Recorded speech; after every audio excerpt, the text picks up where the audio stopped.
Township's YouTube channel. Council, as is always the case, if there's an issue or matter that you want to speak on, please raise your hand and I'll call on you. And of course, please remember to turn your microphone on. And we may be having some attendees joining us on Zoom as well.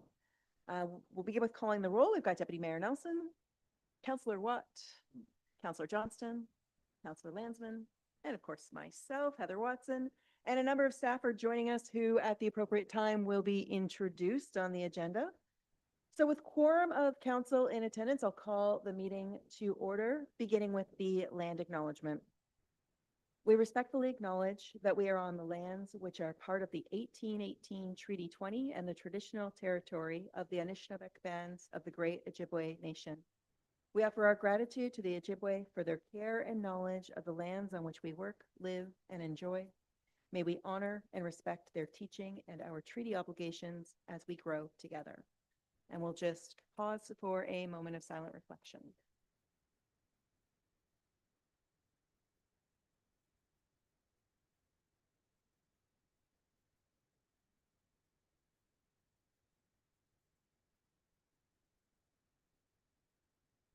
Okay, Council, as you all are aware, the agenda has been distributed in advance of today's meeting. Is there any disclosure of pecuniary interest? Councillor Johnson, your microphone, please. Yeah, I have one do a 10-4 with the Lions Okay, and the reason for that? because I'm a good member and we work hard and we're wanting to get the tax relief from our from with the Lions pay. Okay, thank you for that declaration. Of course, at the appropriate time in the agenda, you will step out for that portion of the discussion. Thank you. Are there any other disclosures of pecuniary interest? Seeing nothing further, and I should note, Councillor Johnson, I have received your documentation as well on that, so thank you for that. Moving forward with the adoption of the agenda, before I ask for a resolution to approve it, we do have a minor amendment, Council. We're looking to remove item 13.1, which is a bylaw to authorize a lease agreement with Waste Connections of Canada, Inc. That will be coming back to council at a different time. So with that amendment, just looking for a motion to adopt the agenda, please. The amended with the amendment. Yes. Councillor Watt, motion, seconded by Councillor Johnston. All in favor? And that motion carries. Thank you.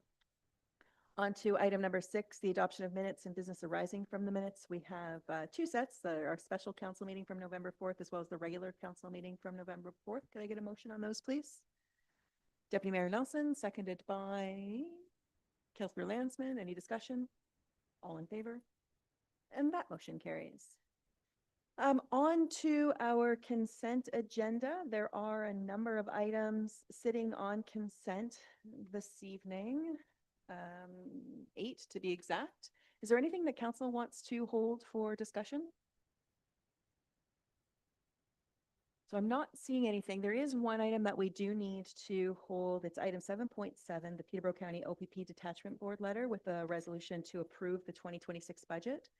So we're going to move that over to item number 11 for committee minutes and other reports. And that's largely because a specific motion is needed on that budget piece for the board. So if there's nothing else that council would like to discuss on the consent agenda, just one motion to receive all of those. Councillor Johnston, seconded by Councillor Landsman. Any discussion? All in favor? And that motion carries. Thank you. Okay, so we are now on to section 8 of the agenda, delegations, petitions, presentations, or public meetings. We do have a public meeting for zoning bylaw amendment application file R0425. So we are looking for a motion to open the public meeting. Councillor Watt, seconded by Councillor Landsman. All in favor? And that motion carries. So we're in the public meeting now, and we'll turn it over to our planner to review the report. Thank you, Madam Mayor. Good evening, members of council. Before council this evening is report planning 2025-18 regarding a proposed zoning bylaw amendment, file number R0425. The property subject to the zoning bylaw amendment application is located in part of lots 6 and 7, concession 7 in the Dummer ward, municipally known as 459 7th Line Road, Mid-Dummer. The rezoning has been submitted in fulfillment of the conditions imposed on consent application file number B88-24, filed with the County of Peterborough and granted conditional approval on January 28th, 2025. The effect of the consent application is to sever the existing dwelling and accessory buildings together with 0.72 hectares of land from the subject property. The remainder of the subject property will remain in agricultural use. The proposed amendment seeks to rezone a portion of the subject property from the Special District 252 zone to the Special District 264 zone to permit the continuation of the existing residential use on a property having a minimum lot frontage of 7 meters. The proposed amendment will also permit an accessory lot coverage of 6% and recognize a maximum height of 7.3 meters for the existing storage building. The application is consistent with the provincial planning statement. Residential development, including lot creation, is permitted on rural lands if site conditions are suitable for the provision of adequate water and sewage servicing. The PPS encourages development that can be sustained by rural service levels. New development on rural lands must be appropriate to existing or planned infrastructure and also avoid the need for the uneconomical expansion of any municipal infrastructure. As discussed in greater detail in the report, the creation of one new lot for residential use is not anticipated to overburden rural service levels, nor require an expansion of municipal infrastructure.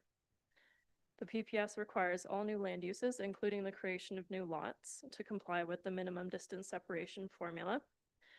As noted in the report, MDS is not applicable in this case. Otonabee Region Conservation Authority and their comments did note that the severed lot does not contain any natural hazards and is therefore consistent with Chapter 5 of the PPS. The application also conforms to the official plan.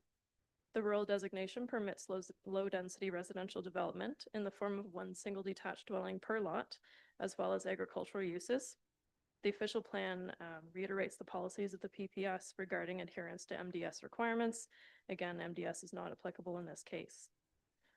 The official plan also limits new lots in the rural designation specifically for residential use to 1 hectare in area.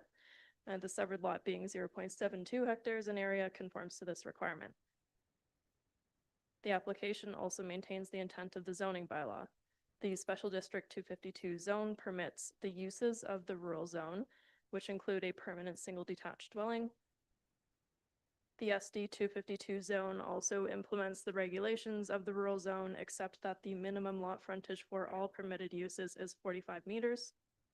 As conditionally approved, the configuration of the severed parcel results in a lot frontage of 7 meters and an accessory lot coverage of 6%, whereas a frontage of 45 meters and an accessory lot coverage of 5% is otherwise permitted. The requested reduced frontage and increased accessory lot coverage are intended to retain as much land as possible on the retained parcel for agricultural production. The proposed amendment also seeks to recognize a height of 7.3 meters for the existing storage building. As was discussed in the report, any impact associated with the additional height has already been established. The building does exceed the required setbacks from the new lot lines, and the rural zone otherwise contemplates a height of 7.5 meters as permitted as of right for accessory buildings. Notice of the public meeting was given as prescribed by the regulations of the Planning Act. Notices were also posted on the property and at the nearest intersection, as well as on the township's website. No comments have been received from members of the public to date or senior staff members. Enbridge Gas and Kawartha Pine Ridge District School Board did provide comment, noting that they have no objections to the application.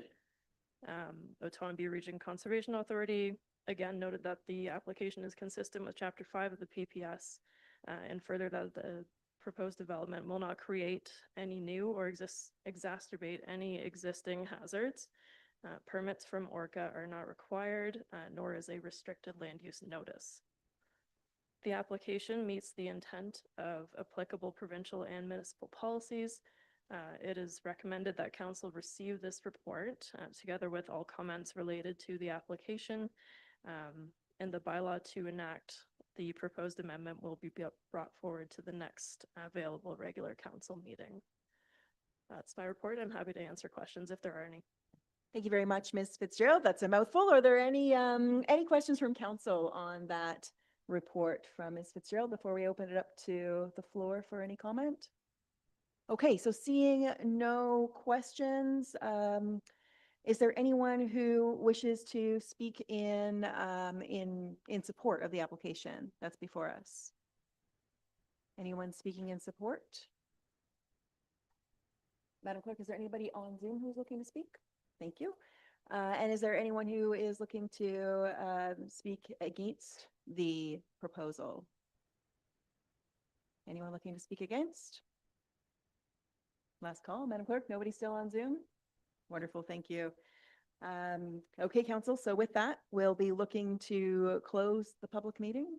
A motion for that, Councillor Watt, second by Deputy Mayor Nelson, all in favor? And that motion carries. And then just a motion to receive the report and supporting materials on comments on file. Councillor Johnston, seconded by Deputy Mayor Nelson, all in favor? That motion carries. And as Ms. Fitzgerald said, the bylaw will be coming forward at a future meeting. So thank you very much. On to item 8.2. We do have a delegation from Tom Unraw from Kawartha Land Trust on the Ontario Phragmites Action Program. Mr. Unraw, the lectern is yours. I think I did it. Congratulations on pronouncing my name correctly. Amazing. Thank you. Yeah, pleasure to be here and thank you very much for having me. So could you bring up and I'll let you know when to go to the next slide. So I'm speaking here on behalf of Kawartha Land Trust as well as Terry Reese, who sends his regrets. He is the Central Ontario Coordinator for the Ontario Phragmites Action Program, and he's overseeing the delivery of this government initiative over the province of Ontario. Next slide. So just a little bit of a review. I know I saw some of you at the October 15th delegation to County Council, where I went on about how much of a problem Phragmites is, and I'm sure many people have heard it before, but for those who aren't familiar, this is known as one of Ontario's worst native invasive plants. It has a number of effects, things that we don't like about it, basically. It has economic impacts, so to road infrastructure and drainage ditches, sewage lagoons, these kinds of things. Next slide. And I've certainly been in parts of the province where this plant has been let to go on its own for so long that it's obstructed cottage views and really created a major sort of decrease in our sort of recreational or social use of waterfronts and those kinds of areas. Some places where they undertook some really major control of this plant in southwestern Ontario.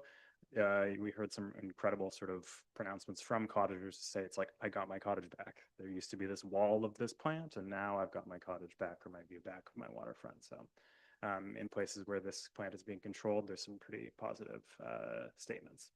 Next slide. And of course, why I'm here, or I suppose why Kawartha Land Trust would be here, is because of the ecological impacts of the plant. So some ecologists that focus on this invasive plant have said that basically letting a marsh get overrun by this thing is the same as habitat destruction, as loss of that habitat. Turtles, birds, insects, all the things that you normally associate with a marsh aren't able to manage in the density of this, of the reeds that are created. Next slide. So fortunately, the government of Ontario 2 years ago sought to support initiatives across the province to dealing with this. And so they put together this Ontario Phragmites Action Program, which is an $11 million investment from the province of Ontario to control the plant. Next slide. And something I love about their approach is that they force this coordinated effort on folks. So they do distribute small grants to individuals who are taking small actions. But if you form what's called a Phragmites management area and work with other organizations on the landscape to take a coordinated approach, then you get preferential treatment for the funding and you can do more and you also get more funding, and you get improved access to it.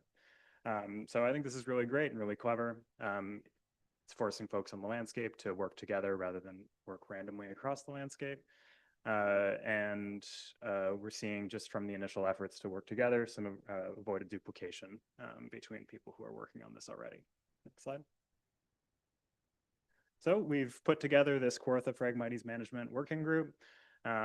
We just started that this year. So I'm really focusing on land managers. So those would be folks like who are from Orca or Ganaraska or Kawartha Conservation, Kawartha Land Trust, Nature Conservancy of Canada, Ontario Parks, those kinds of folks, as well as infrastructure managers, so roads departments and city park managers. So there's a number of people who work on this on the sort of cottage association level or volunteer level organizations. I'm starting with a group of land managers so that we can start the ball rolling and have some impact together. We've had 2 meetings this year, and if you really sort of look at the landscape, it'll take about 30 different organizations to cooperate on the various pieces of land that they manage to actually have an effect on this plant in Peterborough County and City of Kawartha Lakes. So that is our sort of scope of our operating area. Next slide. Long story short, the goals of this is to access the funding to increase control or to get started. So some folks are already have a few years of controlling Phragmites under their belt. Some haven't done it at all. A lot of folks have heard about it and know that they want to do something. It's kind of one of those important but not urgent problems that keeps on getting passed down. And so here's an opportunity for us to apply at the end of this year for funding to receive money to control this plant in our geography. Essentially, my job is to try to make it easy for people like Douro-Dummer Township and the other participants to work together to make this possible to happen. Next slide. So what are we actually going to do in 2026? We've done some great work identifying priority patches along roadsides. We've done some work to identify existing populations on conservation and public land where we'll be controlling those. And we've been monitoring, or we'll be doing more monitoring for presence absence on public and conservation land where we don't have data yet. Next slide. And so this is where the opportunity for Douro-Dummer to join on our coordinated action grant comes in. We've got some great data that I'll share with you now on the state of Phragmites in Douro-Dummer and the opportunity to look after that next year. Next slide. So as it relates to roads, next slide. We started this year by actually driving every single road in the service area. So that would be City of Kawartha Lakes and Peterborough County. There's somebody they're probably done by now, but they were out there earlier today doing this work. And so we've got a really comprehensive data set of how much of this plant is out there along the roadsides. Next slide. This is a hard to see map, but you've got Douro-Dummer there, and we've got about 103 locations that were identified along roadsides, totaling 43,000 square meters, which if you use the sort of estimations on control rates or herbicide application rates from the county operations staff who have contracted for this work before, you get to about $12,000 worth of control to spray all of the populations along roadsides next year, if that was the approach that was going to be taken. More likely, we would triage that to a subset of the known populations to control the most important ones, and the chance of success for control is the highest. Next slide.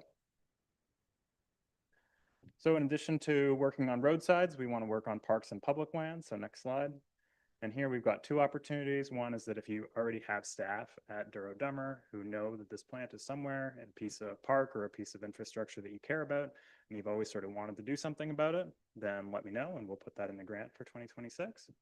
And then the second is that if you are interested in knowing how much of the plant is on the public lands that you manage, then we'll be hiring a sort of joint Phragmites monitoring person next year.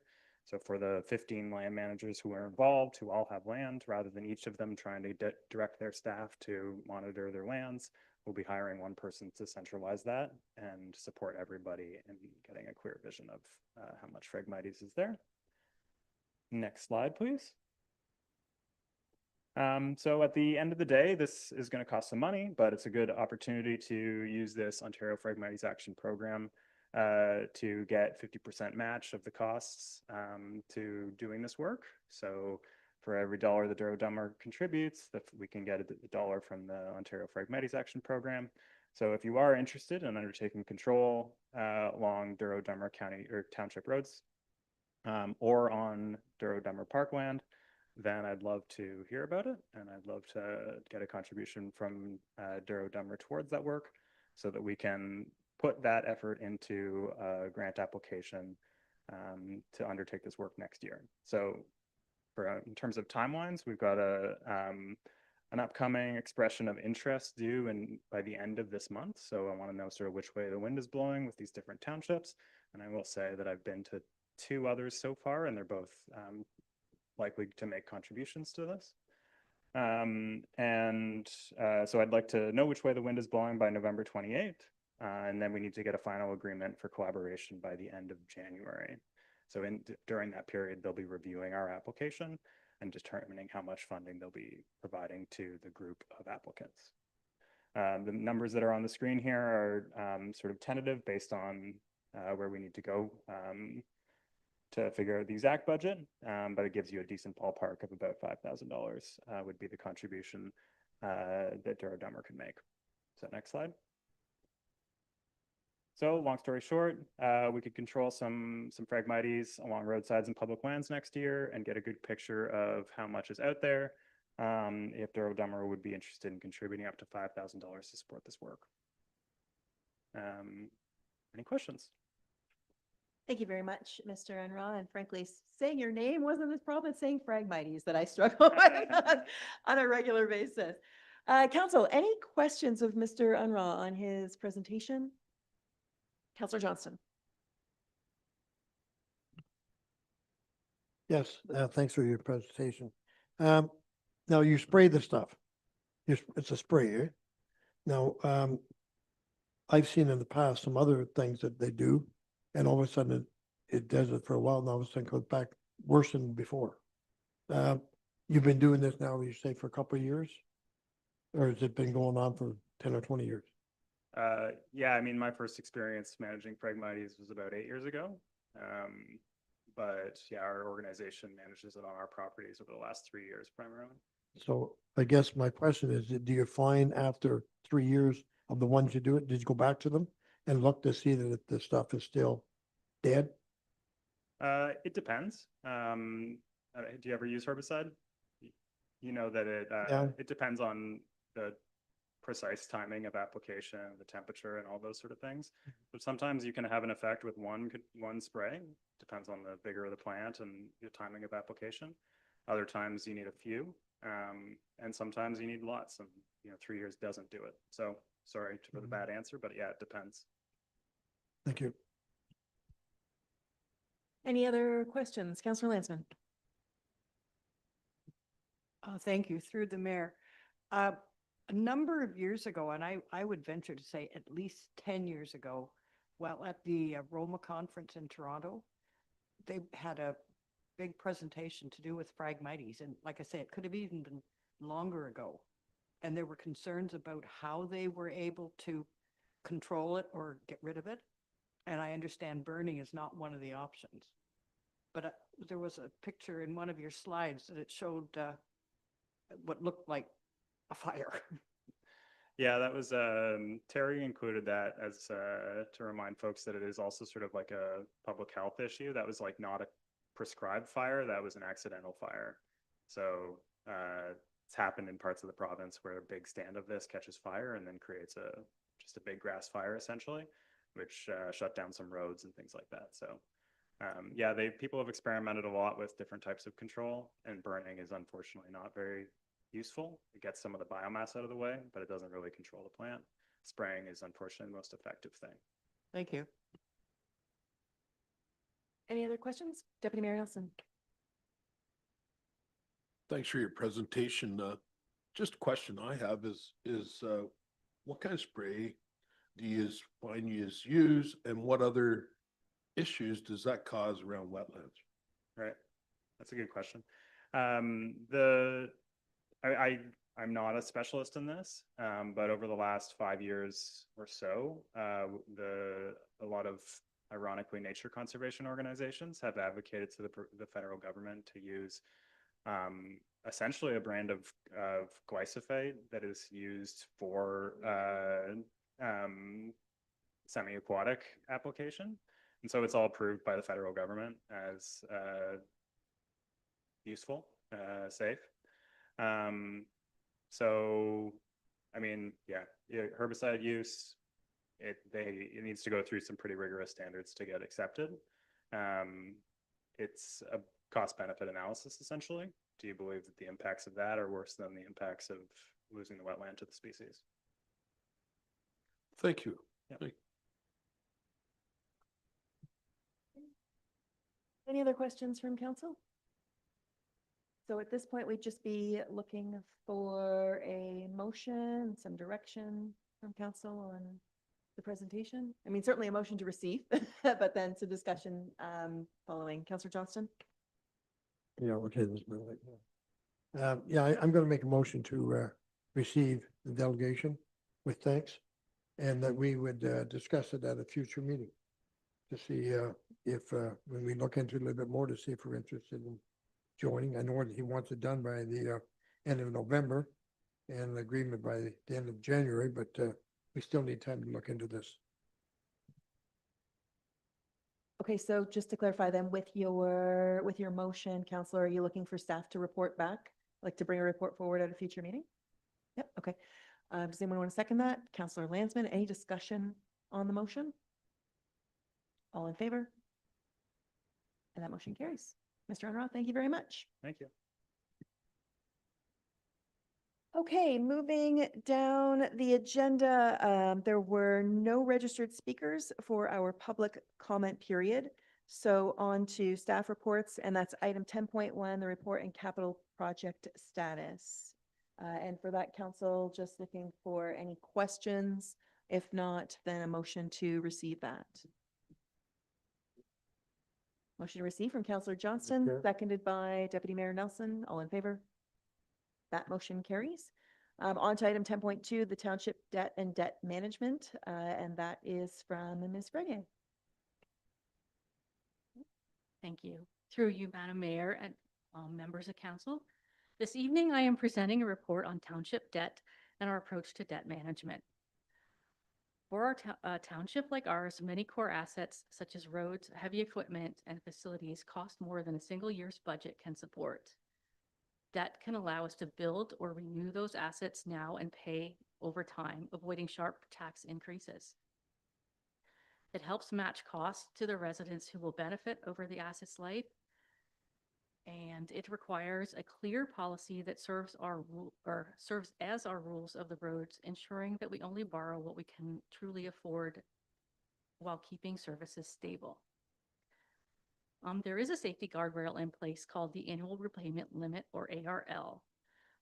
The province caps our total annual debt charges, this is principal plus interest, based on our own source revenue.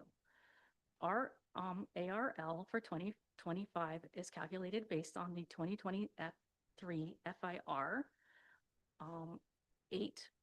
8,147,480 is our own source revenue, which is basically property taxes and user fees.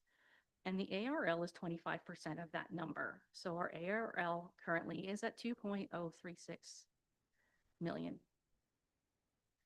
per year. So that's the payment we can make per year. We are expecting a new annual payment of about $914,000 in the next couple of years, leaving approximately $1.122 million of room under the ARL using current numbers. Best practice is to adopt an internal target below the provincial maximum so we can manage long-term plans and maintain flexibility for uncertainties. Bottom line, any new borrowing must fit under this cap. Some key principles for responsible borrowing are to prioritize grants, dedicated reserves, and development charges, then use debt to close larger gaps. Borrow only for long-lived assets, use fixed interest rates, and align with the terms of the asset's useful life. Set internal set an internal comfort target well below the legal cap, such as 50 to 60% of the ARL, which is best practice and standard for most municipalities, and communicate clearly with the public using a one-page debt fact sheet for any project that may require borrowing. It is requested that council direct staff to bring back a draft debt management policy that keeps total debt charges below a conservative internal target, example 50 to 60% of the ARL, requires fixed rates and terms aligned with asset life, and requires an updated ARL check and affordability test before each borrowing bylaw. And it also, I ask for a sample one-page debt fact sheet template for future projects where acquiring debt may be warranted. Overall, used wisely, debt is part of an intentional multi-year strategy that aligns project delivery with predictable, sustainable funding rather than reacting to short-term budget pressures. A clear debt policy keeps annual debt charges affordable and protects service levels over the long term. Thank you. Thank you very much, Ms. Grenier. Any questions of our treasurer on the reports that's before you, council? Deputy Mayor. Thanks for your report. Just a question I have is, so before any boring would happen, this council would know, or any council, it doesn't matter whether it says council, but any council would know what we're boring for. Is that correct? Yes, that is correct. It would be presented in the budget process. And we would present, like I suggested, the debt fact sheet with that would outline what that looks like for the municipality over time. And we cannot move forward with borrowing without a bylaw put in place to do so. So council has to actually create a bylaw, a borrowing bylaw for each individual loan or piece of debt that we take out. Okay, and we've never had that before. Correct. Well, As far as I know. just a couple of comments to that I have. And we've always paid for stuff as we went for the most part, this township has. And I'm not against borrowing, especially in a long-term, more or less for a building or a lifespan of something that's 50 years old. I am totally against borrowing to pay for roads that I can, or for thinking that it's going to last 10 years. I've been in the road business a long time, and I've seen the effects of weather and winter, frost, and trouble is, if we go and borrow money for roads, all of a sudden we have 5 roads that all blow apart. If we've already paid for that, if it's paid up front, then we can account for that in the following year or whatever that might be. It might be 2 years before we might get them roads back up to shape. So I guess my comment is I'm all for looking at long-term borrowing or long-term investment of a building or some asset that's our arenas, something that has a longer lifespan. But roads are a very tricky thing to borrow for and expect the results from that. So that's my comments. Thank you. Thank you, Deputy Mayor. Any other questions of Ms. Grenier? Councillor Johnston. Yeah, through the chair. I really like what you've done here, Stacy, and then bring to our attention of what we got to have a bylaw for this. I guess if we, like the recommendation is that we send it back to council, to the staff for a future meeting to put this together. So does that mean then any that we do this year would not be included in this? Seeing we don't have a bylaw, like any borrowing we want to do?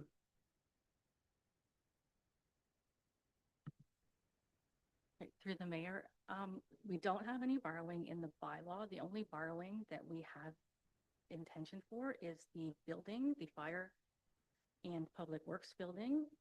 So I was bringing this forward now just to get you a sense of what we have to do in order to make sure that we are borrowing responsibly and that we are following the legislative requirements for our municipality. So it's kind of more of a teaching piece.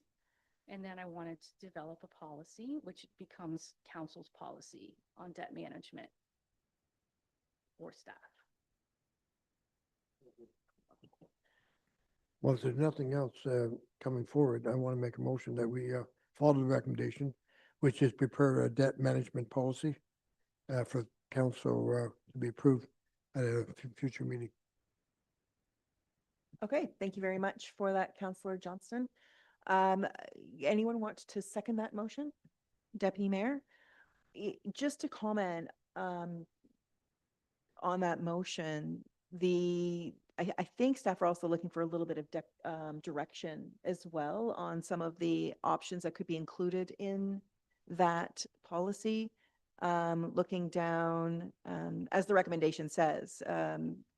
So I just want to make sure that we're clear that, you know, the recommendation says, and that council provides staff with direction for the preparation.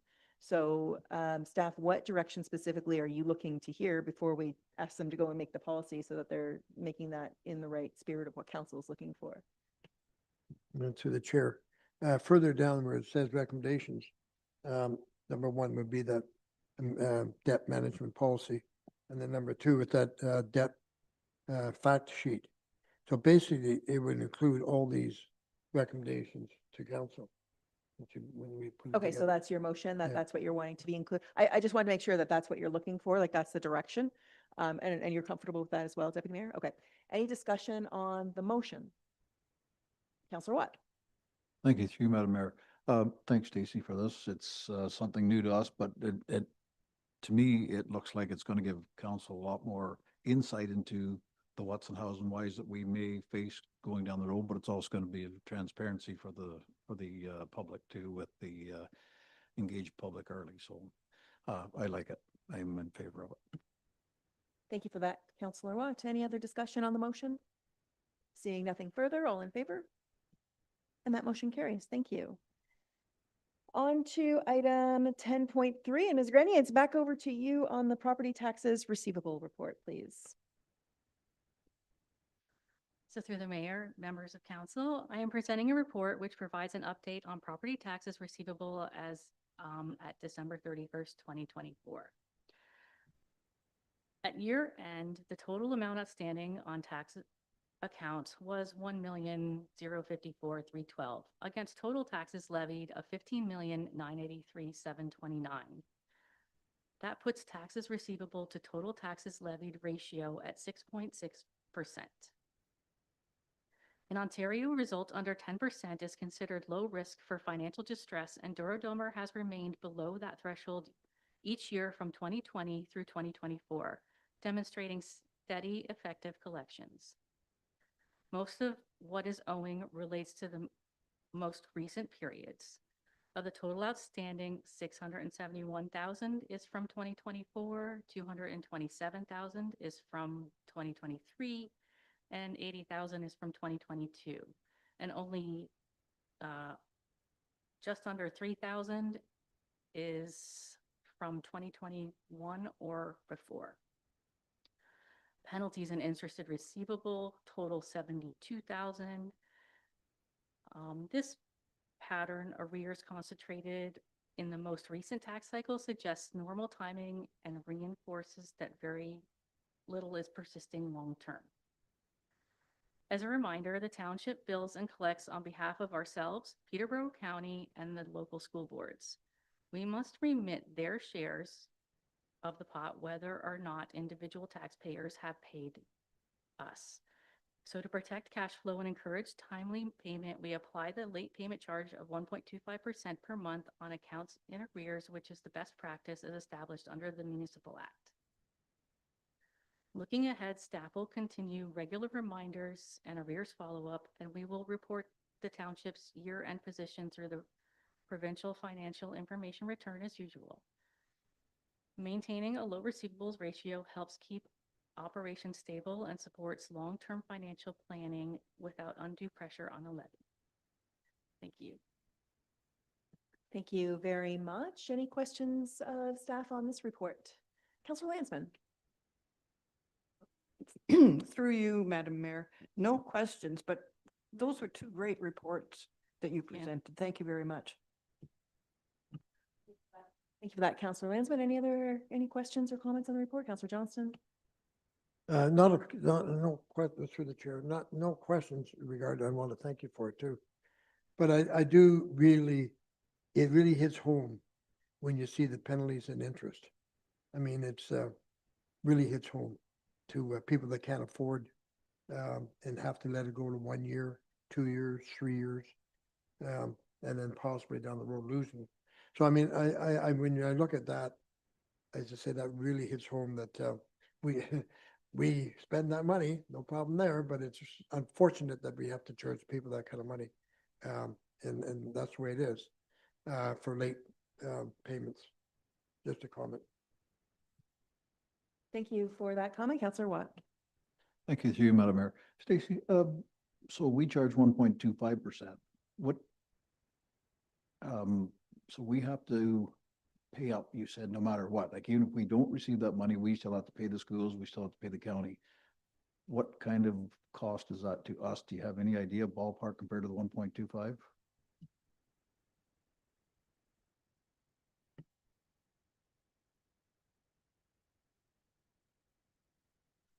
That's fine. Like, it's just something I'm curious about because I mean, it definitely must cost us money for, you know, to support these people. And I know it says here we have 72,000 in tax interest and stuff like that, but does that cover the bill? Like, it's hard to say where are we getting the money from to do that? So, you know, and looking at the 3-year thing being down to just under 3,000, I think we're doing very, very well, but you know, it could change in a heartbeat.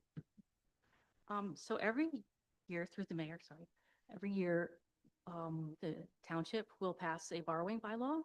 And that borrowing bylaw is for an overdraft protection on our banks. And so that's how we cover, any cash flow issues from us having to remit to the county and then the, school boards before we actually collect those funds. Any other questions of Ms. Grenier? Sorry, okay. I thought you put your hand up. Sorry. I've got a couple, just piggybacking a little bit on what Counselor Watt said. So just to be clear, the number, we'll just look at the current number for any year. That's including the township portion of taxes as well as school board and county taxes in that total number, correct? That is correct. Okay, thank you. And then looking at, and Counselor Watt, you had said, you know, looking at the 3-year in 2024, or 3 years or more, I guess, in arrears, it seems incredibly low compared to previous years. And it's almost unfair to ask you this, having just been in the job for a month, but are you aware of any changes that led to that, whether it was enhanced collection activities or just any other changes or something that we've done differently to get that? Yeah, that I'm not sure of. It could be a cyclical thing or, yeah, I honestly. am No, not and sure of that's any specific. Yeah, I answer. know, and that's fair, understanding that it's, you know, historically, you don't know what's happened over the last couple of years on that.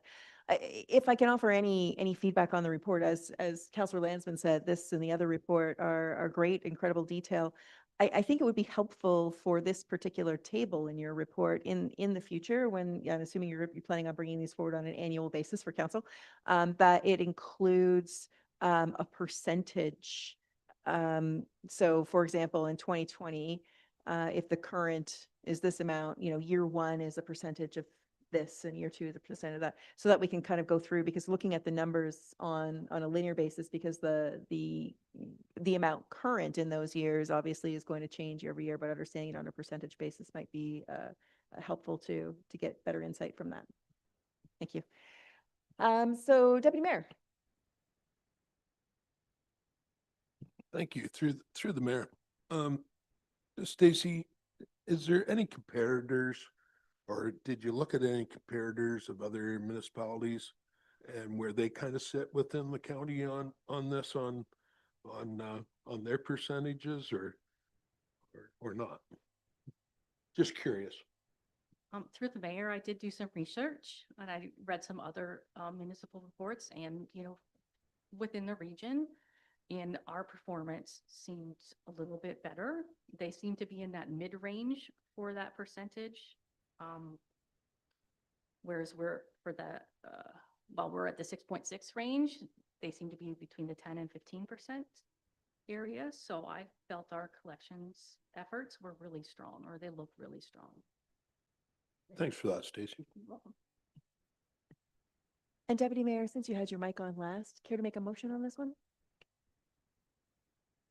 I sure will. The recommendation, just to Yes, receive the report yeah. for information purposes? Yep, Thank for you. sure. Who would like to Thank you. second that motion? Counselor Johnston? I must say, our collection is very efficient. And I must say it's from previous councils that have put in different ways that people can pay. And it really has really helped an awful lot. So I must say a lot of that is from previous councils doing what they've done. Okay, so we have a motion that's been made and duly seconded. Any discussion on the motion? All in favor? That motion carries. Thank you very much. On to item 10.4, the Warsaw and District Lions Club grant request. Ms. Grenier, you're still on the hook. Counselor Johnston, thank you for excusing yourself. And we'll hand it over to you.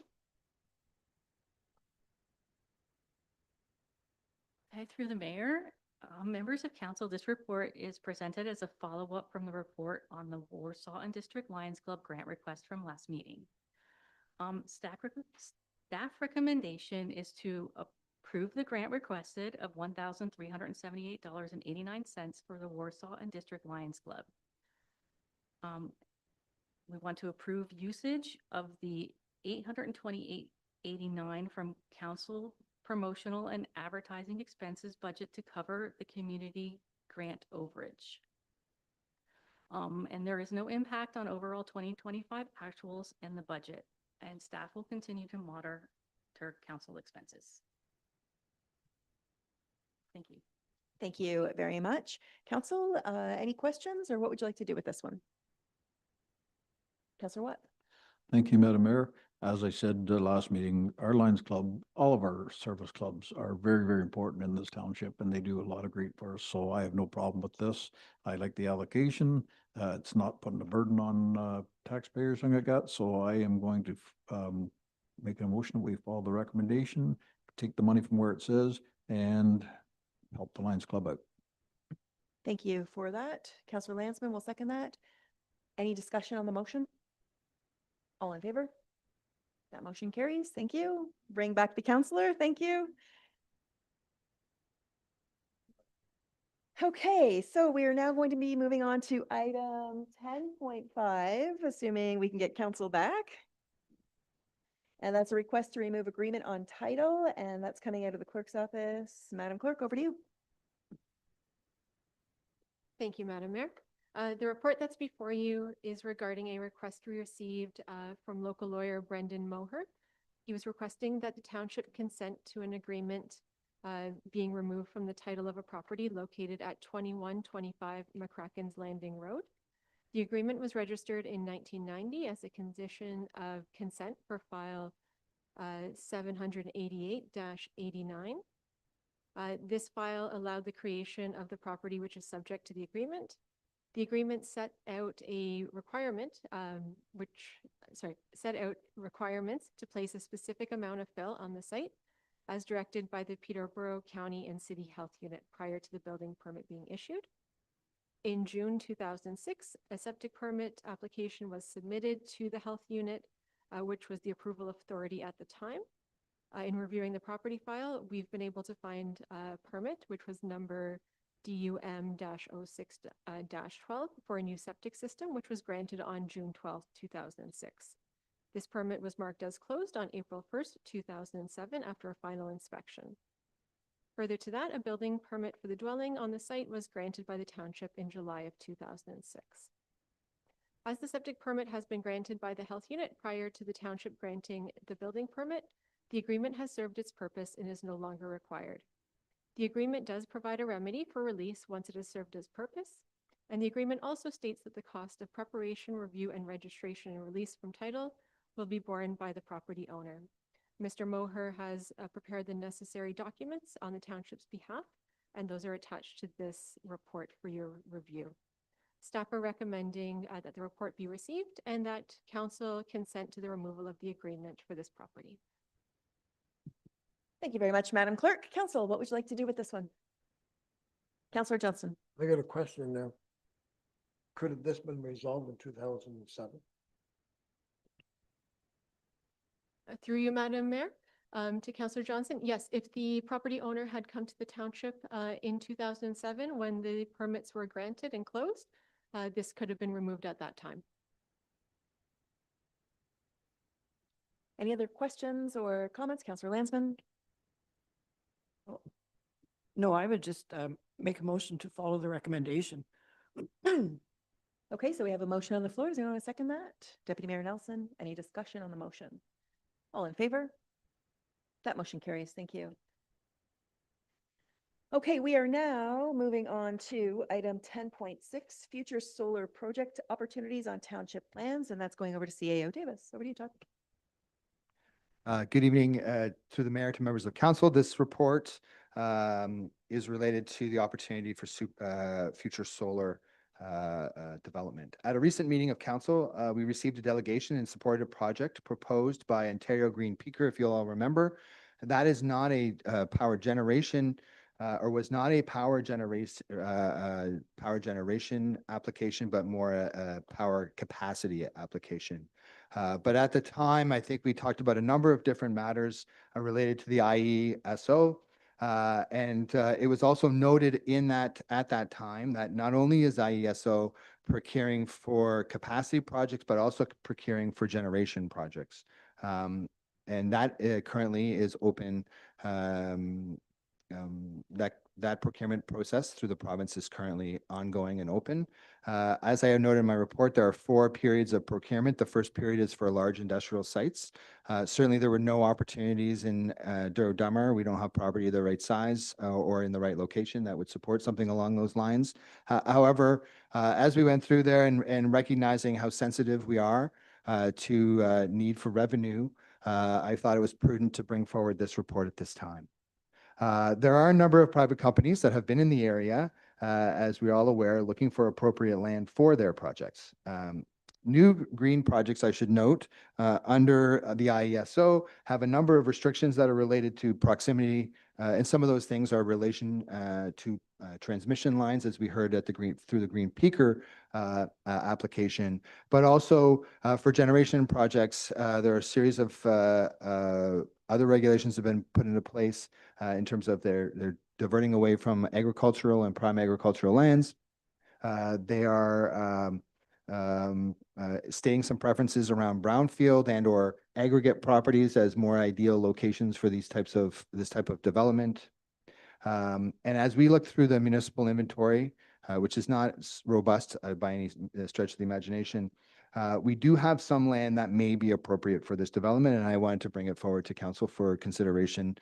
Not that there is a potential project in the offing or even anybody that's interested. It's not large enough at this stage, but recognizing revenue is important. We've reviewed some of the property that we own, and we do own some brownfield or what is effectively brownfield land adjacent to the Hulls Glen transfer station and the old dump property, or the Hulls Glen dump property. In the neighborhood, so we look at those 2 pieces of property. They're about 50 acres complete and would be ripe for 20 to 25 megawatt installations, which is much smaller than what the current procurement target is. However, we recognize that as they go through the rounds of procurement over the next series of years, those sizes of projects are going to get smaller and smaller, and this would be classified as a small to medium scale solar project. And why I bring this forward at this time? Because these types of things require time and people to know that they're available. They have the opportunity, right now, the going rate for renting land is in the 800 to 1,200 per month, or annual, sorry, lease cost per megawatt generated hour that could be made. So if we have a 20, as an example, if we have a 20 megawatt project, that could yield us $16,000 a year in income on that piece of land. Currently, that property that we own is not under lease. Any kind of agricultural lease that we may get on that property, because it's a brownfield, is very challenging to be sure, and it wouldn't yield that kind of money.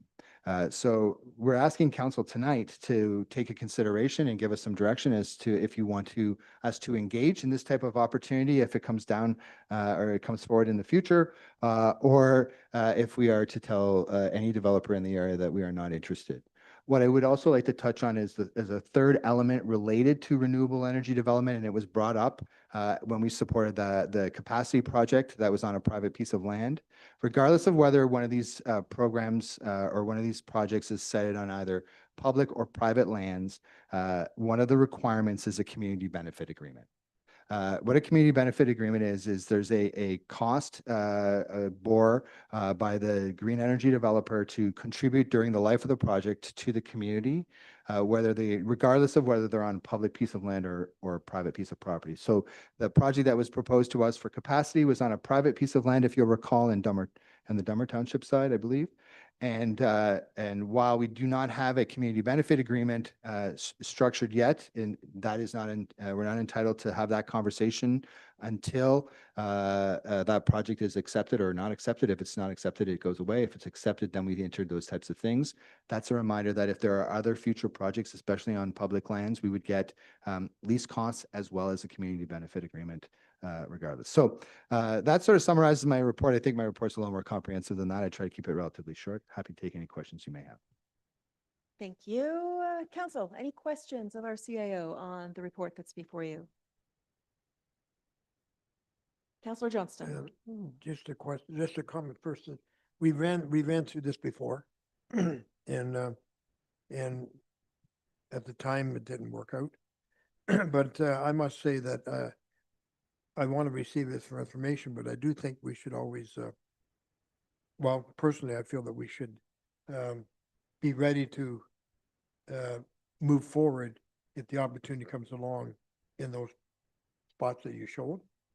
We didn't last time, but I do think that it would be, for land that's sitting there, a good revenue for us. So I'm in favor of receiving this report, but also that we would be on standby that something come along. So if I can pull a question out of that as well, picking up on Councillor Johnson. So being on standby to receive something, I guess the question is, are we on the lookout for those opportunities? Is there a way to be on the lookout for those opportunities? Do we, post an RFP or an RFI that we're looking for proposals for using the land? Like, is that where you're wanting to go with that? Or we just want to have an awareness, here it is, in case someone knocks on our door? I think we're at this stage without having more information. It's just to make aware that we might be interested down the road. So I'm not saying that we should stick out and let everybody know that we're ready to move, because that's not the case. We have to deal with the public and where the area is. So it's just, I don't know, my comment is that I'm in favor of something down the road, but at this moment, we just bring on receiving. Okay, thank you for that clarification. CEO Davis. In response to the mayor, to both Councillor Johnson and the mayor's comment or question, regardless of whether we would put an or should we be putting an RFI or an RFP out, at this stage, the size of procurement that is of most interest is over 100 megawatts. So we're about a quarter the size at this stage of the game. It probably wouldn't be appropriate, nor would we be able to generate enough interest in that size of project, certainly for this procurement phase. And then procurement takes a long time. But we anticipate that there will be another round of procurement opening probably in late 2026 or early 2027. And really what I'm seeking direction from council tonight is to be prepared for that for that phase of procurement, if and when that comes, because we anticipate that the projects will get smaller as we go through as the province, sorry, goes through various phases of procurement. So we recognized right away that we weren't large enough to be of interest to any party. And I'm not sure by putting an RFP out, we would generate that interest at this exact time, but we want to be prepared and be able to build it into some of our work plans for next year. Thank you. Any other questions on the report? So it sounded like Councillor Johnson, you were working on a motion there. Do you want to give that a stab? Yeah, basically just going to make the motion to receive the information that was given to us. And does anyone want to second that? Councillor Landsman, any discussion on the motion? Councillor Watt, you look like you have something to say. Thank you, through you, Madam Mayor. Yeah, all we're doing right now, like, we're not committing to anything at the moment. Right now, we're just saying, okay, well, let's be on the lookout. If something comes smaller, then we deal with it at that particular time. We're just getting more information on it right now. These solar projects, I've asked the question the last 2 or 3 times when they come around. I mean, back in a few years ago, they were paying 40, 50, 60 cents a kilowatt hour, kind of like that, with these solar projects. But I'm only paying like at a maximum on my high end, and I'm just going to guess this, but let's say 30. It was like, where the heck's this other 15, 20 cents a kilowatt hour coming from to offset this? So is that going to come back and bite us way down the road? Like, if we have a project like this, or projects possible, that's something that I really do. Nobody answered that really well last time, and I really want that answer to, okay, we're going to do this, but it's going to be, we're only going to pay you 20 because we're going to sell it for 30, kind of like that. Nobody does it for a loss, or it's going to come back and bite us. And I mean us as the John Q public in the future. So it's just something to be aware of in my mind. Thank you for that, Councillor. I'm sorry, we had a motion and it was seconded, right, Councillor Ramsey? You saying that? Okay. Any other discussion on the motion? Seeing nothing further, all in favor? And that motion carries. Thank you. Okay, on to item 10.7, the second draft of the budget, and that's back over to you, CAO Davis. Through the mayor to members of council. So I have a couple of documents to go through this evening with you related to the second draft budget. I'll start with the report that I've authored. Let me get to the right report. CAO 2025-24. Through the budget process, we received a number of public comments through a number of various sources. And this report starts the process, or at least responds to a number of those formal comments we received related to the process thus far. What I would note is that we have sort of 3 specific areas where we received public comments. We received public comments on the evening of October 21st when we presented the first draft budget. And a number, or the public meeting, sorry, not the first draft budget, but the public meeting for that budget was on October 21st. We received a number of comments from members of the public. Then on the October 23rd, we held a open house with council and gave the public formal process for commenting on the budget. And those comments have been received and summarized for the public's, for this report. And then thirdly, we received an independent delegation on November 4th from members of the public related to the first draft budget and a number of questions related to such. This report goes through a number of those comments, but what I will, I'm not going to belabor all the comments. What I will say is that the comments really received from the public meeting and as reproduced in the report this evening are derived from the minutes, from the approved minutes from that report. Subsequently, I received correspondence from one of the commenters that evening, Ms. Hope, related to her comments and some clarifications that she wishes to be brought forward this evening related to that. Her last comment related, or as captured in the public minutes, related to cleaning up the ball diamonds, and I believe that we miscaptured that piece. the comment was that generations past, cleaning up ball diamonds was done by members of the public. When in fact, Ms. Hope said, when we had the ball games at the ball diamonds, it wasn't Parks and Rec that came and made sure that the property was good enough to have hundreds and hundreds of families from other municipalities and to play ball for our kids. It was the dads. The dads picked up the garbage. The dads watered the lawn. My apologies to Ms. Hope. I didn't mean to mischaracterize or miscapture her comments. Certainly, I just picked those up from the minutes that evening. Getting into the report. So my report, I think I took I took a number of the comments and summarized them into 4 general categories that I outline. As those categories are themes, as I said in the report, are summarized around specific proposed programs and costs that members of the public have expressed they're not supportive of. Concern related to the overall proposed and past tax levy increases that are making it too expensive, and the process, the budget process itself.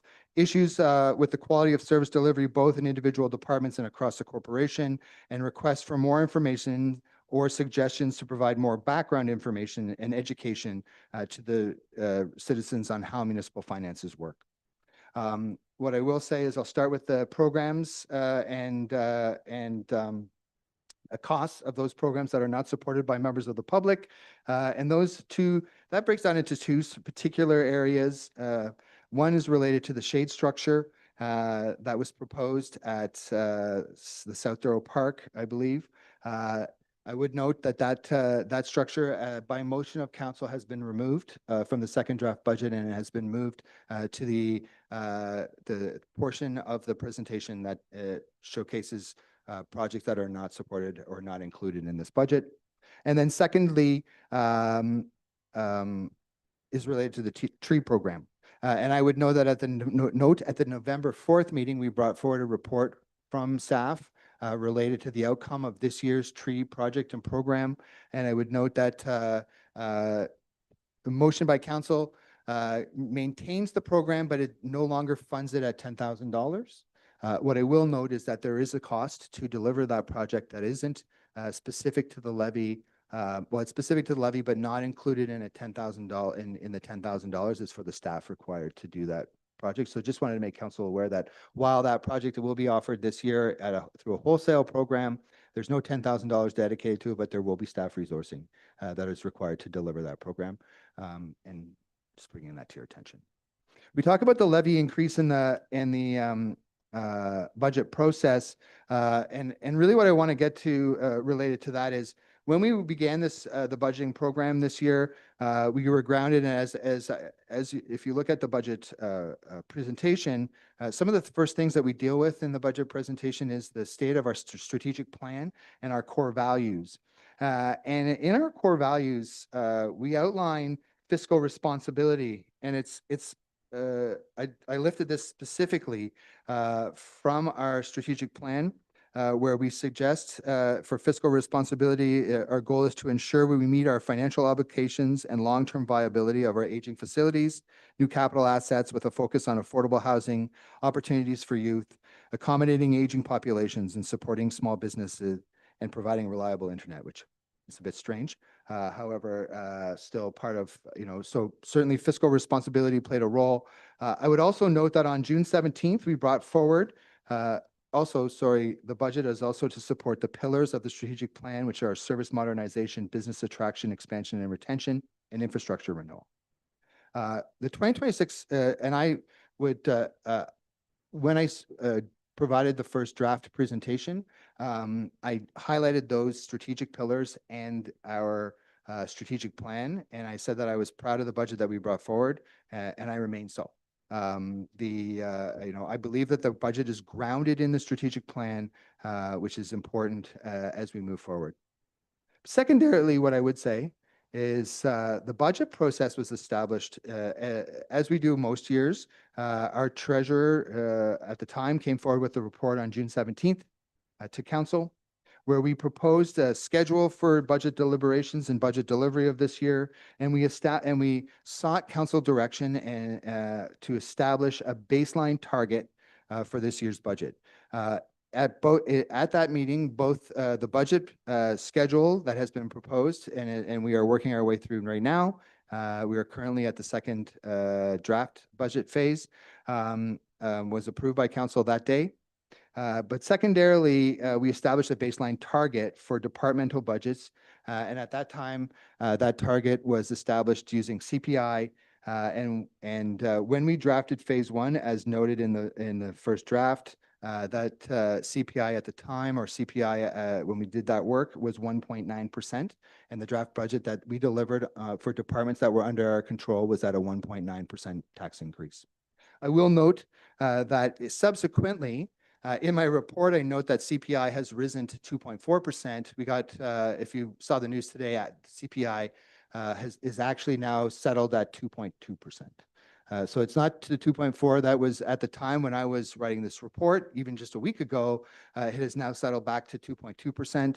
And I would note that based on the current second draft submission, our budget target for the budget that we propose has a 1.6% increase on the departments that we have under our control. So we are better than the CPI of the day today. Thirdly, service delivery. So when I get into when we look at the service delivery, there are two separate areas of service delivery, or a series of areas of service delivery. One is related to the hiring of consultants to do the work that is often a result. And oftentimes I think there's some concern that we are going out and unnecessarily hiring consultants, and that may be the perception of the public. But what I would say, or in response to that, is that the hiring of consultants to do work is often a result of requirements that are provided to us by the province, or reporting requirements that we have.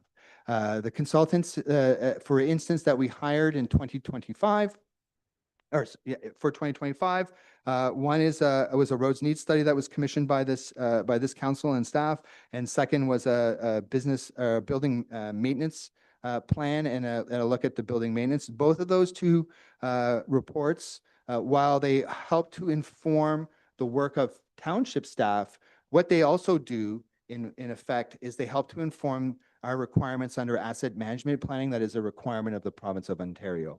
The province, while I recognize that my roads manager is a very capable individual and could tell me today what roads need to be worked on in this community today and into the future, unfortunately, he is not an engineer, and an engineered report is what is required to satiate the requirements of asset management planning, which is why we go forward with this type of work. Secondarily, service delivery review, specifically of the building and planning and economic development divisions, was brought forward this year under notice of motion. So I would note that council asked for this work to be done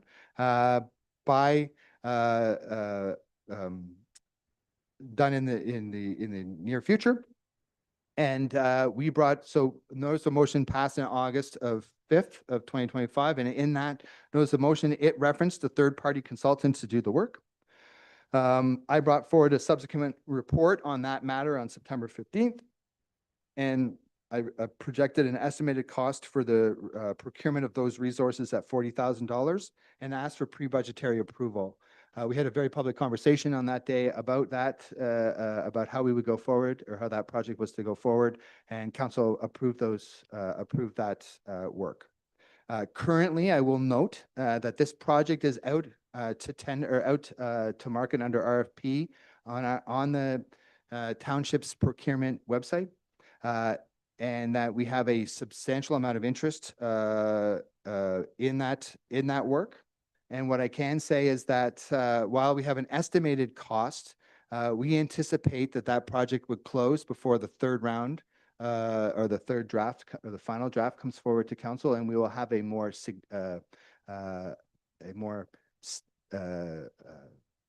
succinct cost of what it's going to cost. We provided estimated cost, and we'll have a better sense of what that looks like. We also received feedback from council that you wanted to understand what the costs were going to be, but also in some commentary how we were going to pay for that. And so having reviewed that, we'll come forward with a procurement report. It's the moment that when we're able to, and we will look at a funding source. We will look at apportionment as was requested by both the deputy mayor and mayor to look at assigning some of that cost to the various departments that it impacts.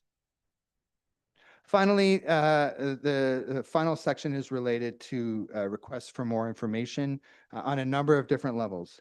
There's requests for more financial information with year-to-date actuals. There's suggestions. So what I will say is that actuals are always a part or have always traditionally been a part of the budgeting process. I recognize that for this draft budget, so far this year, we have not provided actuals. There's a couple of reasons why that happened. First, it's an oversight on behalf of staff. We're in a process of a substantial piece of transition. This budget was partially or mostly prepared by the former treasurer prior to his departure in September.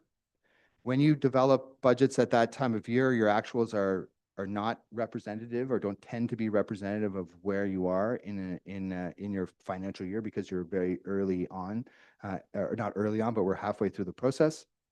And we commit that when we come forward into a future, when we bring forward the final budget in December, we will include actuals year to date in that third draft budget. What I would say is I think there was another comment that previous budgets did not include actuals. I have gone back and I've provided a link on Budgets and Finances and encourage the public to go back and look at past budgets that were provided up into including the 2025 budget. All of those budgets included actuals at a year-to-date level. You can also find year-to-date our expenditures when you look at there are other sources of looking at where we've spent past monies. There are two areas on our website. One is our consolidated financial reports that are provided by our auditor. We are currently finishing up the 2024 audit, but budget years or fiscal years 23 back to the early teens, I believe. We have our consolidated financials available to the public on the website, as well as our FIR report that is a requirement, provincial reporting requirement. And there's a link on our website to get to that information. There's some requested information related to reserves and balances of reserves. As part of the audit process, we will bring forward a report with the final audit for 2024, where the status of our reserves are and what balances what balances we have related to reserves. And there was some request for more information on contracted services, which certainly I think the request was every contracted service expense and who we contracted those services out from 2020 to 2026. That is beyond the scope of the 2026 budget. If that information is requested or is a request of council, that's certainly something that we can do, but it takes some time, effort, energy, and moving some of our resources around and changing our work plan. And if that is the will of council, we're happy to follow through. And then finally, there was a request for a listing of our staff and their various salaries. So there's a number of ways we disclose staff salaries. Those salaries are disclosed in particular as prescribed to the province in two different ways. I have attached as attachment 4 to this website, to this report, the staff compensation bylaw that was passed by previous council in 2022, if I'm not mistaken, and the salary grid that accompanied that bylaw. That is available. That is readily available to the public, as well. Staff salary disclosure. Beyond that is an annual process that's mandated to us by the province of Ontario for any staff member earning over $100,000. And so those numbers are available to the public as we disclose annually. Finally, I believe that sort of highlights or covers a number of the themes of public correspondence, comments, and delegations that we've received to date in the 2026 process. Staff have brought forward as part of this report, and I will highlight in a moment. We'll get through this report, I believe, and then I'll do some work on the second draft budget. But I think I would end by pointing out a couple of things. When we filed our asset management plan in 2024, which was the last time the province required us to do so, we are currently working on the next iteration, which is due, was due in, or is due in 2025. We are late with that, along with many other towns and municipalities in the province of Ontario.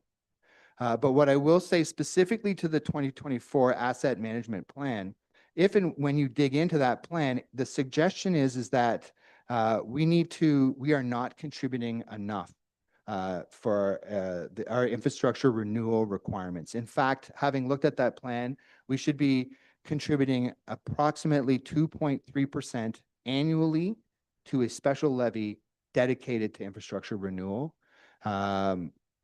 We spoke about this internally as staff as we were preparing the budget, recognizing where we're at, the state of the economy, our ability to pay, and we determined that we are unable at this particular moment to make that contribution, but it is certainly something that is top of mind to staff and something that our new treasurer reminds me about daily, that we are not making the contributions that the province requires of us. That is why we go through asset management planning, so that we have a stable, we can put together a stable plan for asset and infrastructure renewal and have the funds to pay for it. And we are not making those contributions. We're not asking today for council to reconsider or to add a special levy, but I just wanted to point out that we are not keeping up. And the more we don't keep up, the more challenging it becomes to operate. Thank you for this report. Happy to take any questions at this moment before I start in on the second. Thank you for that. You can take a breath for a second. So any questions on this particular report, council, knowing that CAO Davis is going to be looking at some of the summaries of changes from draft 1 to draft 2 on the budget next, but are there any questions on this part of the report? We don't need a motion to receive this as a solo. We can do that separate, but any questions? Councillor Watt. More a comment than a question. Thank you very much for that. That's pretty comprehensive, and I think you went over the comments and questions from the public quite well. I'm sure we'll still get a few here that said you didn't answer this, didn't answer that, but yeah, that's just the way it is.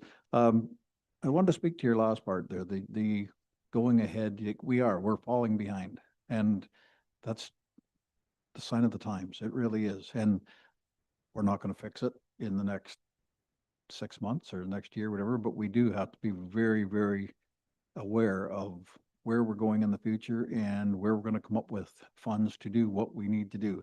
I know there's been comments made about our arenas being fallen apart and so on and so forth. And it's like, yeah, it all takes money to do it. And there was a video from another municipality, whatever, saying, you know, a 0% increase is ludicrous. That was the thing. And theirs was 2.4. You know, and we're at 1.6 at the moment, maybe come down. Theirs was at 2.4, and like we still have, you know, another 3% almost on top of that we don't have control over. So I think we're fiscally doing very, very well here, and we're not. But yeah, 0%, he said, was all that was doing was putting pressure on future councils, and that is very true. Yeah, go ahead. Thank you, Councillor Watt, for your comment, and I appreciate that. What I would, so certainly, you know, we have control over a very limited amount, and the amount that we have control over this year, we're projecting a 1.6% increase. We also highlight that there's 3 other percentage points that are now we have control over. There's a dedicated levy for the new Public Works Fire Station. There's a library budget item. There's the library budget, and there's the OPP budget, or a portion that we have to pay for the OPP budget. But that is not the only tax bill that the residents of Douro-Dummer receive as part of their property taxes, as I believe the treasurer commented on earlier. And I just wanted to be very clear that those aren't the only things. The other things that we do not have control over, generally, are the county's budget and the levy that comes from Peterborough County, as well as the education levy from the province of Ontario. Well, I appreciate that all of those go into the mixer to make for prices that our residents feel are becoming unaffordable. I want to point out that what we do have under control is very limited in the scope of things. So thank you very much.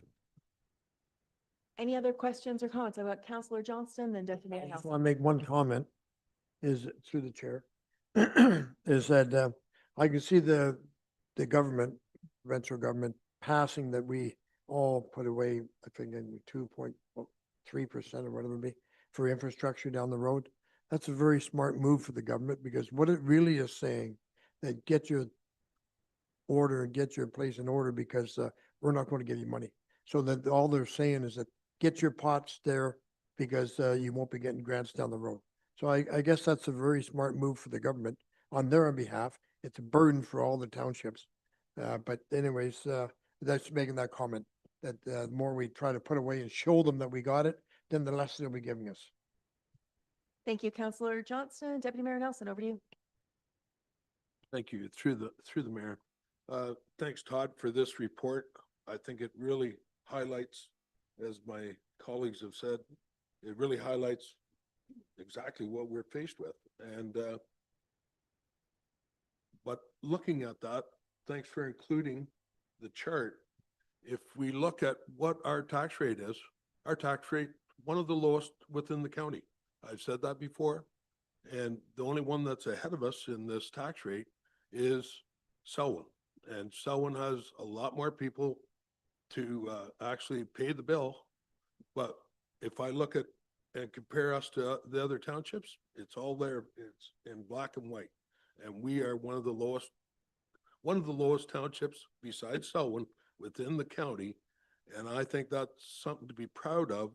And also it's very much to be thanked the other councils of the day prior for being physically responsible. And we're trying to be physically responsible as well, but we also need to keep this, we got services to supply. And I can tell you, if we cut off services, and that's another thing, services are mandated by the province. So I don't know how we get around that. But anyways, that's my thoughts. Thanks very much, Todd, for all your work and putting that together. It's very comprehensive. Thank you. Thank you, Deputy Mayor. Any other questions on this part of the report? Seeing nothing further, no? We'll move on to the draft budget update, or draft 2. I can't remember what we're calling this document. So over to you, Todd. Thank you. Martina, can you go to slide, let's start at slide 12, please.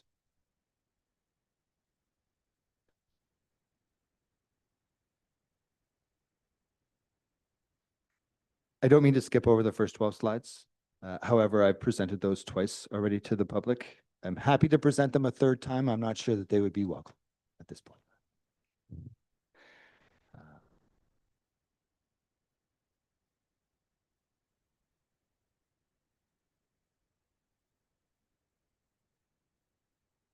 Yeah, go back.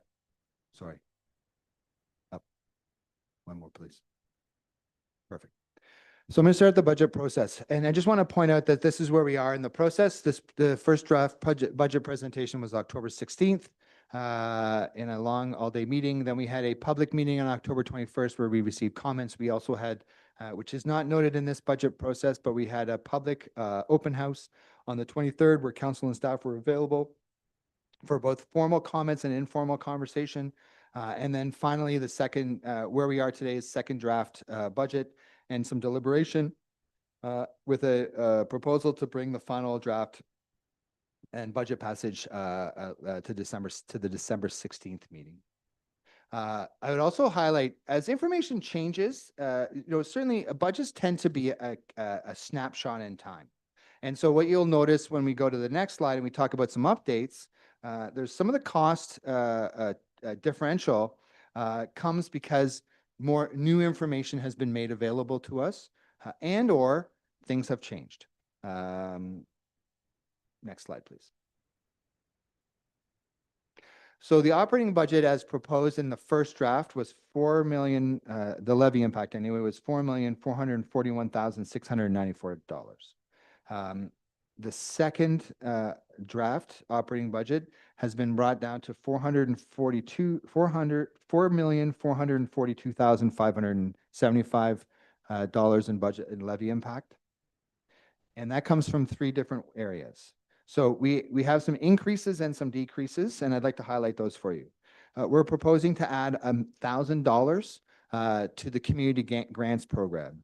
The reason we're doing that, this program has been, I think, in existence for not a lot of years, but at least 3 years. And every year over those years, we've exceeded the $5,000 amount by $1,000.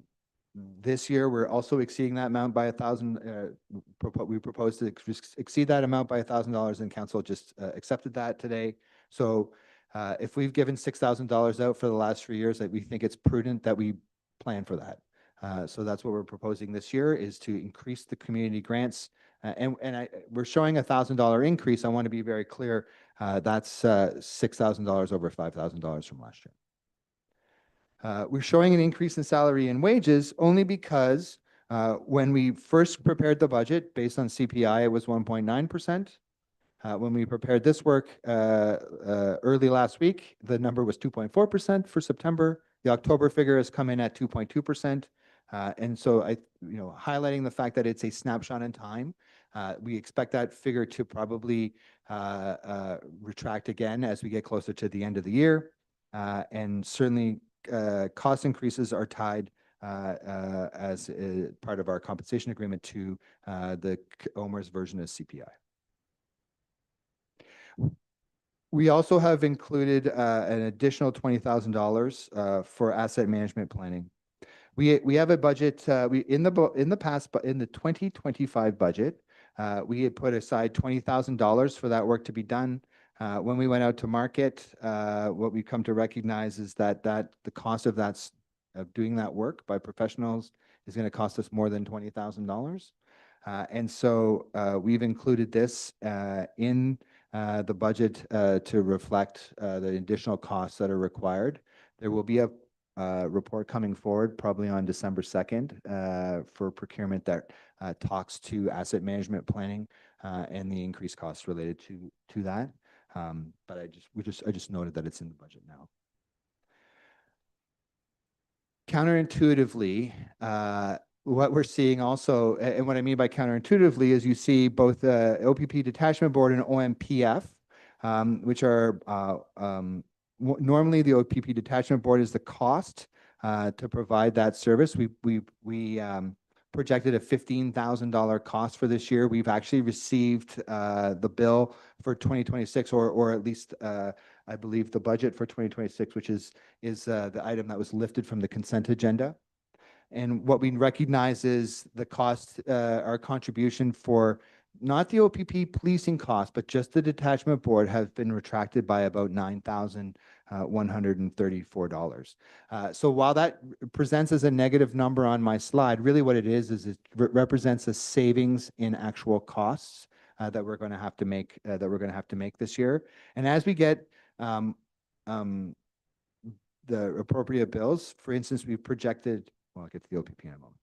And then when I look at OMPF, which is a funding source from the province, we received news that in addition to what our regular grant amount is, we are going to receive an additional $34,500, which is also reflected in revenues in the budget.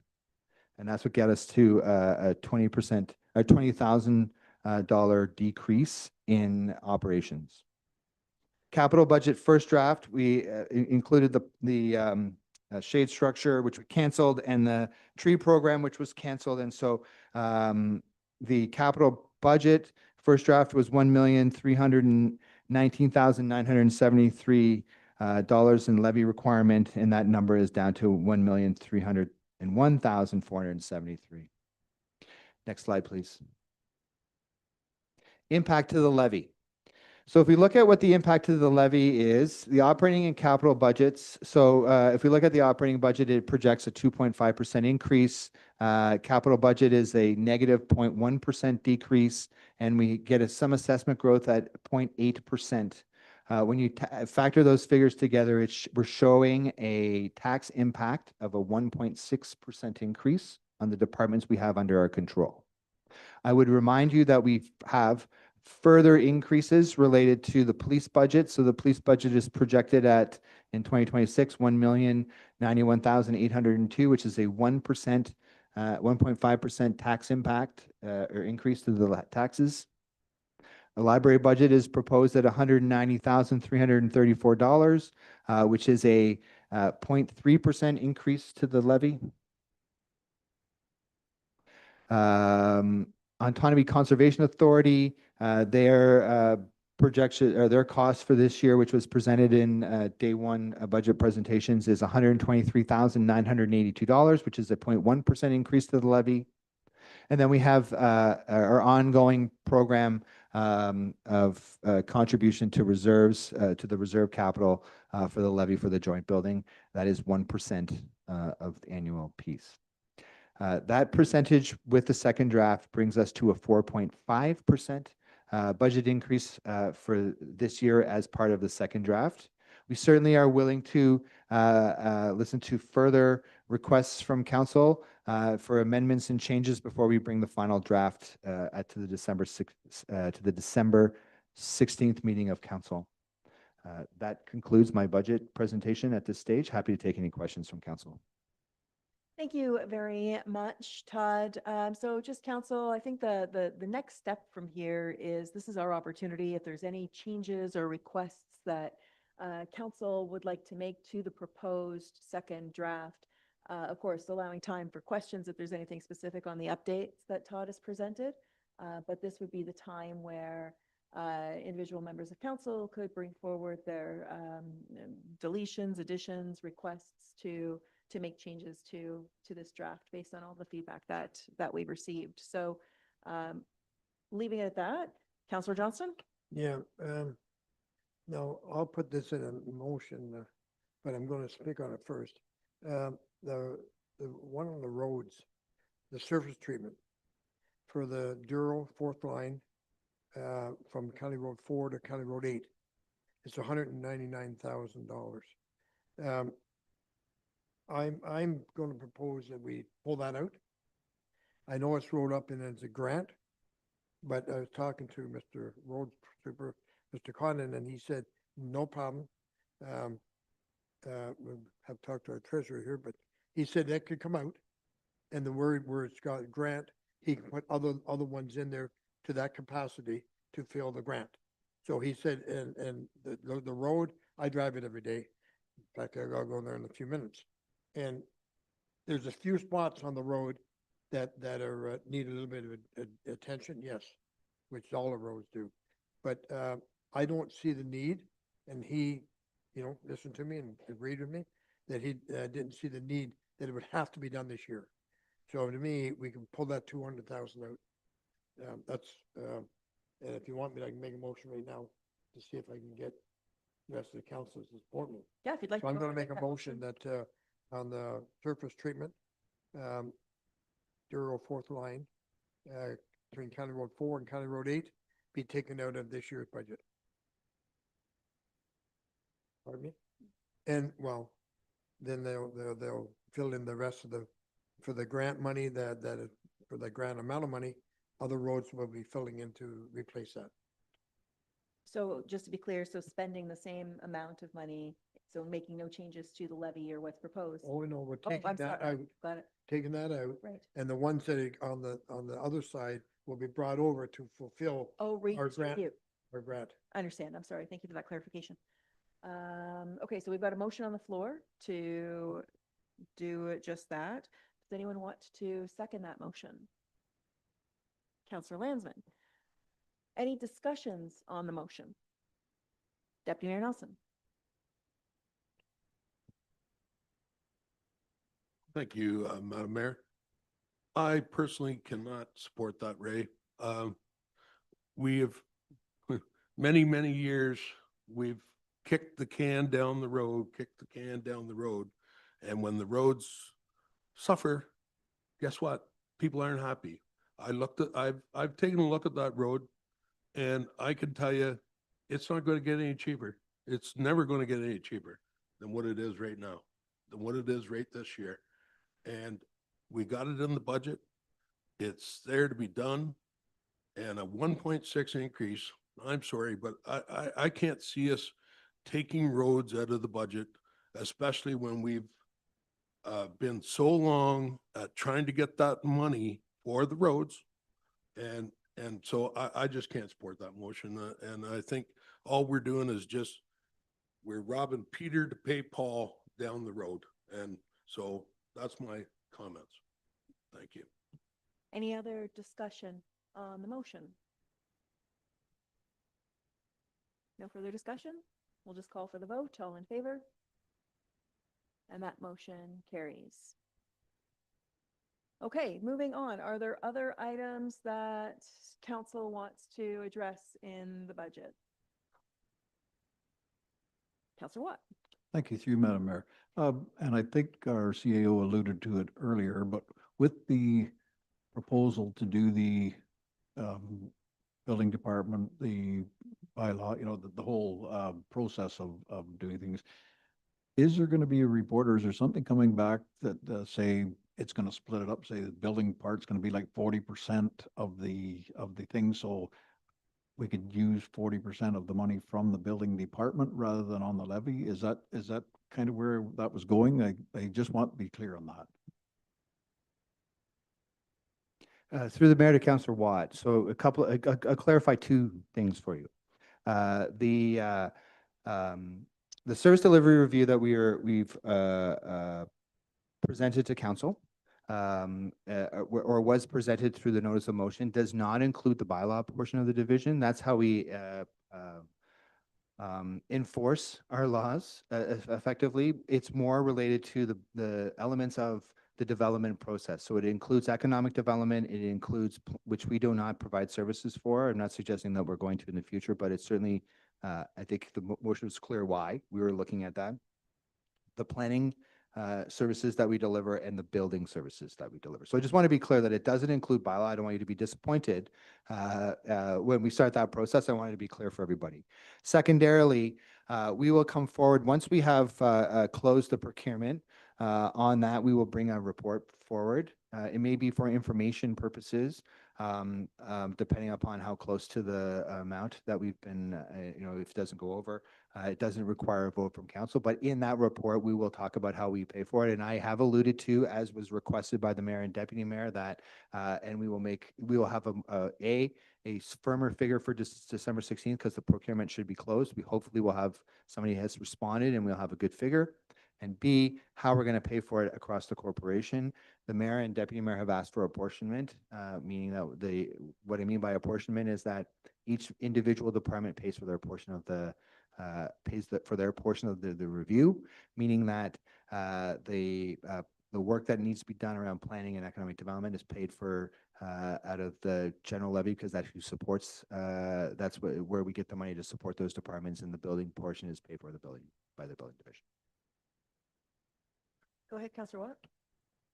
Thank you. And one more, if I may. I read it, and I know we have about 4 reports here, but somewhere in there, and I don't know that it was in this or whatever, but it recommended, or there was something in there on the fire and service stuff I got about keeping the deputy position to a contract for 1 more year. Is that correct, or was that just a maybe, or I'm not really sure how that one planned out?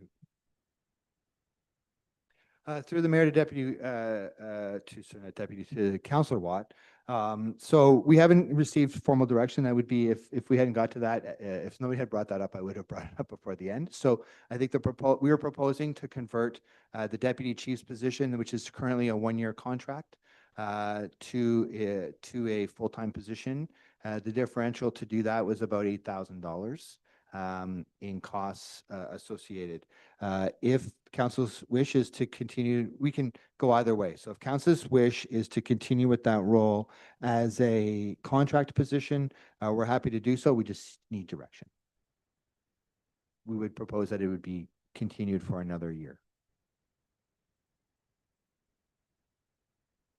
Councilor Watt?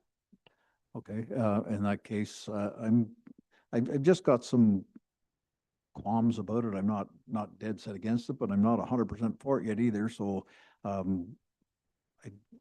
really I'd like to make a motion that we just keep it a contract for one more year and maybe see how things have gone by that time. And, anyway, that's my motion. Okay, so the motion is to maintain the deputy chief role as a contract position for 2026. And does anyone want to second that motion? Yeah, since you're outside. Counselor Johnson will second that motion. Any discussion on the motion? Seeing no discussion, all in favor? And that motion carries. Okay, any other questions or comments or thoughts or ideas, additions, deletions, any of the above in the budget? Nope. Nope. So I have a question, and I was looking for it in the draft budget. Under the library budget, I noticed that I want to say it was $15,000 for capital project coming out of reserves to do some renovation work to the building. Looking back last year, I saw that there was roughly $5,000 set aside to put in drop boxes in both to replace the drop box in the Douro library and to place a new drop box in the Warsaw Town Hall here. Can anyone comment on whether that work has been done and if it's carrying forward or how that looks? Through the mayor, back to the mayor. I meet with the CEO of the library on a quarterly basis, and I've raised that capital. I always raise the status of where we are operationally, because they rent the building from, or they use our building, where we are in building maintenance issues, and where we are in capital projects. She had mentioned that she was working towards that, but we have not seen any delivery of a new box yet. I haven't had my final meeting of the year, but it would be something that I would address at that meeting as well. So we have not seen it, has not been completed, and I can't provide any information as to where they are in the process, but they've been reminded of it a couple of times. Okay. My only concern is and we talk about this at county council a lot about carryover projects and ability to be able to complete those projects within a budget year. It would be nice to get some sort of update from the library on whether or not they feel that they can manage that project in addition to the library improvements that they're proposing and what that looks like. Just back to the mayor, absolutely. We'll make sure that it's part of the December 16th next edition of the budget we bring forward. Thank you. Any other questions or comments? Councillor Watt? Thank you, through you, Madam Mayor. And just a final cap off, and I think Deputy Mayor Nelson said the same thing, like a 1.6 for our portion is very, staff have put a lot of work in to come up with that number, and it probably is low compared to what we need. But in these times, we have to, just tighten up the belt a little bit and go with what it is. But I mean, the total being at 4.5, and that still could change a little bit, over the next few weeks, whatever, when the finals come in, it could come down a little bit more with the depending on where money comes from for the service review and so on and so like that. It's not going to come down a whole lot, but it may come down to 1.5. But still, I think the staff have done a very, very good job, and I think council has an obligation to, go with it. And yeah, thank you. Thank you very much, Councillor Watt. C.A. Davis. Just a response to Councilor, thank you for those comments. I don't mean to be, but what I will say is that number is going to come down. I don't want to say substantially, but it's going to come down significantly because decisions that have been made this evening have probably given us removed $208,000 from the current budget based on the removal of those projects. So you're going to be well below 1.5. Councillor Watt? But the removal of 208, is that including the 199 for the Douro fourth line? Because I think we're not removing it, we're just moving things over to that same, we're going to take other roads and put them in that position, I believe, no? To Counselor, to the mayor, I can answer that question from the mayor, through the mayor to Counselor Watt. No, what the decision was is that the Douro Fourth line was removed from the capital project this year. The cost for surface treatment was 190, let me get the 199,000, I believe. $199,400, which was funded through a grant. It's one of our, it'd be probably from our gas tax or one of those sort of get grants, as long as we're using it for capital infrastructure projects, that can be moved somewhere else. So I think what the intention and what was passed in motion was that we remove the Douro Fourth. That grant money gets redistributed over some of the other projects that are in that surface treatment that gets us to $199,000. So we're going to remove $199,000 of levy impact by removing one road and redistributing that grant to a series of other roads. We're going to remove $199,000 from levy impact. So my comment is we're going to get it. It's going to be certainly below 1.5% the levy impact for this year based on what we can control. Any other questions or thoughts? Being nothing further at this point, I think what we'd be looking to do is get a motion to receive the report with thanks. Todd, to you for that, the first part of the report, as well as to the rest of the team for pulling together the budget to draft. Yeah, a motion to receive that. That's through the chair. I'll make the motion. Councillor Johnson, second by Councillor Landsman. Any discussion? All in favor? That motion carries. Thank you. On to item number 11, committee minutes and other reports. So we did, if you recall earlier this evening, carry one report forward, the 7.7 Peterborough County OPP Detachment Board letter. I believe Todd's already spoke to this in his report where that budget has come forward now from the Detachment Board. So we do need, the OPP Board needs a resolution to approve the budget as presented and also a motion to receive that. So we're just looking for a motion on that from council. Councillor Watt will receive and support. Councillor Johnson will second that. Any discussion on the motion? All in favor? That motion carries. Thank you. Under correspondence, action items, 12.1 from the Douro-Dummer local taxpayers regarding online voting. What would you like to do with this one, council?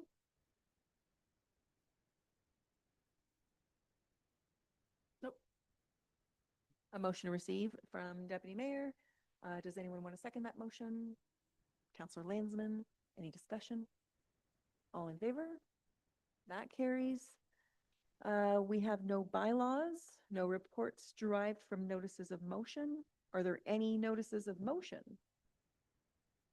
Seeing nothing. Any announcements?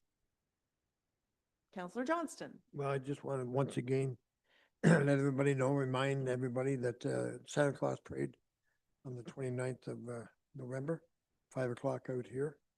So tell anybody that you can, and we're still looking for some more floats. And I also want to make a comment that our Remembrance Day celebration was very, very well done. And I do want to thank Councillor Tom Watt for organizing it and running it. I really want to thank him because everything was done beautiful, which we will continue doing this hopefully forever. Councillor Watt and Deputy Mayor Nelson, thank you for your work on that as co-chairs. Any other announcements from council? Seeing nothing, we have no closed session. And the confirming bylaw, please. Councillor Landsman, seconded by Councillor Watt. All in favor? That carries. So to flag, our next regular council meeting is on December 2nd. And lastly, just a motion to adjourn. Deputy Mayor Nelson, seconded by Councillor Johnston. All in favor? That carries. Thank you, everyone. Have a wonderful evening.